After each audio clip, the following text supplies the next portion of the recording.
अध्याय 34। मेरी माँ के लिए दैविकता का संदेश।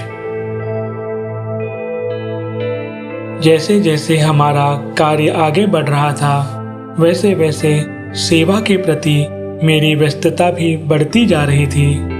मेरी माँ ने यह देखा और मेरे लिए चिंता करने लगी।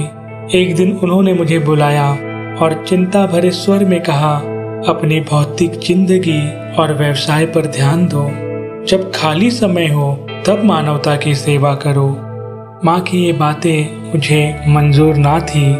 माँ के हृदय को मैं समझ सकता था, परंतु सेवा कार्य भी आवश्यक था।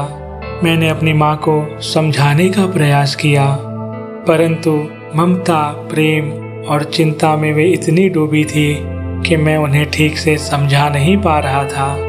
वे केवल इतना ही चाहती थी कि मैं अपनी व्यवहारिक जिंदगी पर ध्यान दूं। मैं थोड़ा चिंतित हुआ। मैंने भीतर से दादाश्री जी को प्रार्थना की और उन्हें सारी बातें बता दी। कुछ दिनों बाद मेरी माँ मेरे पास आई और प्यार से बोली, आज के बाद मैं तुम्हें कभी भी सेवा कार्य के लिए मना नहीं करूँगी। तुम निश्चिंत होकर सेवा कर सकते हो। मैं खुशी से आश्चर्यचकित था। मेरी माँ देवी माँ की पूजा करती है।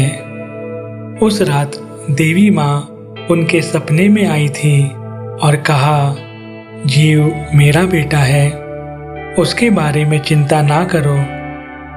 वह मानवता की सेवा कर रहा है और मेरी सुरक्षा के तहत है। यह सच में मेरी माता श्री जी के लिए संतोषजनक वाक्य था जो देवी माँ ने कहे थे। एक और समय की बात है, जब मैं बहुत छोटा था, मेरी माँ मेरे आगे के जीवन के बारे में जानने के लिए मुझे एक ज्योतिषी के पास ले गई थी।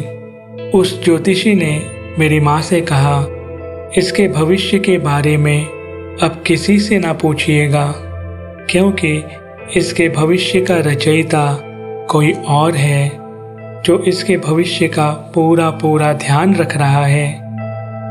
देवी माँ के उस धन्य दर्शन और अनुभव के बाद मेरी माँ ने कभी भी मुझे सेवा में योगदान देने से नहीं रोका।